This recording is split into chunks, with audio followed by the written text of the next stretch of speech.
Bom dia a todos, a todas. Agradeço ao Mandela que me fez o convite, a mediação com a Caritas Nacional para estar aqui neste 5º Congresso Nacional da Caritas. Agradeço também o testemunho de todos vocês e de suas respectivas equipes diocesanas, paroquiais, que se reconhecem nesse serviço da Caritas como discípulos e discípulas de Cristo, discípulos e discípulas do Evangelho, como membros da Igreja de Cristo, que peregrina neste mundo e que tem como missão o anúncio do reino. O anúncio de que nós temos um Pai que é Deus e comum, por isso nos fez irmãos em seu Filho. Gostaria então, tomando o gancho daquilo que a Rosana refletiu na primeira parte, sublinhar alguns aspectos desta conjuntura eclesial. Primeiro, tomando então a última reflexão da Rosana, ela fala sobre o Papa Francisco. Eu gostaria justamente de sublinhar dois aspectos desse ministério do sucessor de Pedro. Primeiro, Francisco, ao assumir a sua diocese, ele disse no balcão da Basílica que a Igreja de Roma preside na caridade. E ali nós já tínhamos uma boa teologia para fazer. Normalmente nós ouvimos que é o bispo de Roma que preside na caridade. E Francisco nos recordou que é a Igreja de Roma que preside na caridade. E a Igreja, nós sabemos, não é só o bispo. A Igreja é também o bispo.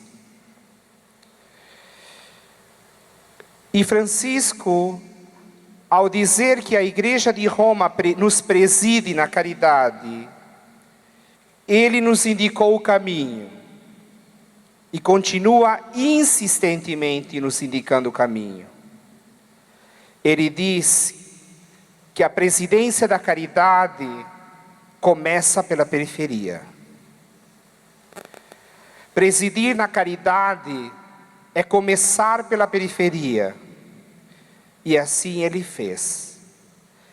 Saiu da sua diocese para confirmar os irmãos que atravessavam o Mediterrâneo em esperança de vida, fugindo da morte. Ele se dirigiu, saindo de Roma, ao sul da Itália, a uma pequena ilha chamada Lampedusa, entre a Europa e o continente africano. A ilha de Lampedusa é paradigmática na relação do hemisfério norte com o hemisfério sul. Lampedusa é aquela ilha que a Europa gostaria de não ter, ou pelo menos parte dela.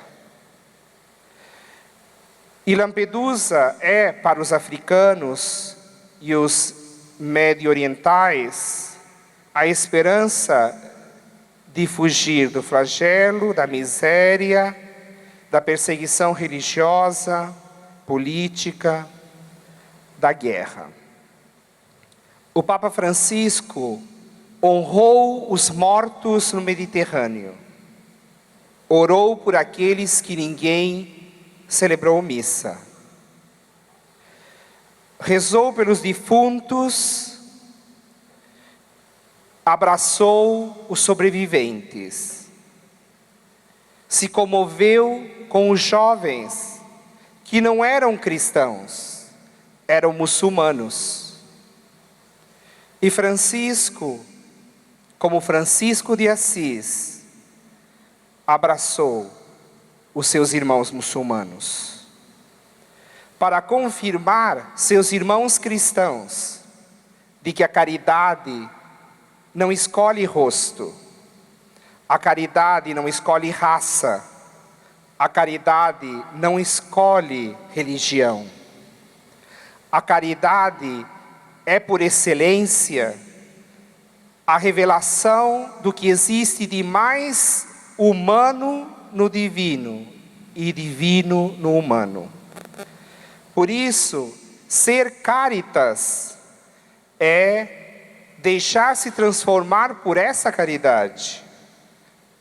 A caridade que não escolhe, a caridade que abraça o que sofre, que se faz um com ele. Francisco assim se fez.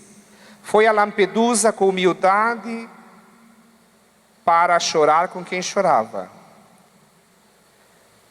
partindo da periferia. Francisco diz que a Igreja de Cristo no século XXI, ou ela parte da periferia, ou ela será traidora do Evangelho. E sem dúvida, nós não queremos ser membros de uma igreja traidora. Como se não bastasse, um ano e meio depois, o Papa Francisco foi a Lesbos, a ilha, não mais da Itália, mas da Grécia, para abraçar os refugiados, os exilados, que fogem da guerra, da intolerância religiosa, do tráfico de armas, que ele tanto tem denunciado. Lesbos pode estar à nossa porta.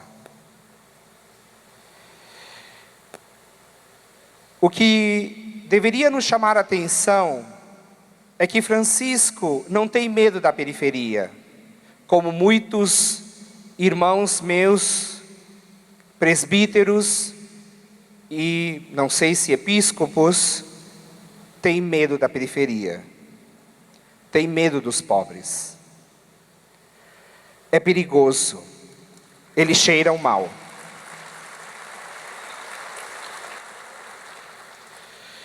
Francisco não tem medo da periferia. Francisco não tem medo dos pobres. Francisco não tem vergonha de ser chamado irmão dos pobres. Mas, na verdade, isso não deveria nos chamar a atenção. Isso deveria ser o normal. Afinal de contas, a carta aos Hebreus nos diz que o Filho, eterno sacerdote, que entrou no santuário uma vez para que todos nós tivéssemos a vida, Ele, o Filho eterno do Pai, não tem vergonha de nos chamar irmãos. Ele nos chama irmãos. E nós sabemos que nós não merecemos, mas Ele nos chama irmãos. Por que nós temos vergonha de reconhecer no desvalido, no mal cheiroso, o nosso irmão? Então, o Papa Francisco, partindo da periferia, ele pede que nossa igreja alargue seus horizontes missionários de testemunho. Aqueles que estão à margem devem ser colocados no centro, diz o Papa na Evangelii Gaudium, como consequência de uma vivência coerente da fé, do discipulado missionário de Cristo, que se torna concreto no amor aos pobres. A fé tem consequências sociais, diz o Papa, e deve ter consequências políticas e econômicas. Nós celebramos 50 anos do Concílio Vaticano II. E eu gostaria de lembrar, se ainda não está presente na nossa cabeça, que em 2018, portanto daqui a 2 anos, a nossa Igreja Latino-Americana celebrará 50 anos a segunda Conferência Geral do Episcopado Latino-Americano, a grande e famosa Assembleia de Medellín, na Colômbia, que foi concluída no dia 6 de setembro de 1968. convocada pelo Papa Paulo VI para aplicar os ensinamentos do Concílio Vaticano II às necessidades da Igreja presente na América Latina. Eu sugeriria que nós nos preparássemos bem para celebrar os 50 anos de Medellín. A Conferência Episcopal Latino-Americana, CELAM, está preparando um grande congresso na Colômbia no ano de 2018. Nós no Brasil precisamos nos organizar para recordar que a Igreja fiel a Cristo e ao Evangelho não é aquela que tem saudades da Idade Média e nem da Idade Antiga, mas aquela que quer caminhar para frente, aquela que quer ser presença na vida concreta dos homens e mulheres do nosso tempo. A Igreja que tem saudade do reino, de um reino de irmãos. O Papa Francisco, todos nós sabemos, é profeta. Ele vive bem o seu batismo, pois nós sabemos que todos os batizados somos sacerdotes, profetas e reis, ou pastores, melhor dizendo. A gente não deve se assustar que o Papa Francisco está sendo muito combatido na nossa igreja. Às vezes veladamente, às vezes explicitamente. A maior prova de que Francisco é profeta é que ele é combatido, inclusive por aqueles que se dizem irmãos. O profeta começa a ser perseguido dentro da sua própria casa. Foi assim com todos os profetas do Antigo Testamento, foi assim com João Batista, foi assim com Jesus, foi assim com todos os que marcaram a história da igreja latino-americana com a sua profecia, que deram sangue pela nossa igreja e pelo reino. Portanto, mais do que nos admirar de que Francisco é combatido, a nossa missão é assumir com seriedade as propostas pastorais e eclesiais do Papa Francisco. Ler, reler, mastigar, ruminar a Evangelii Gaudium,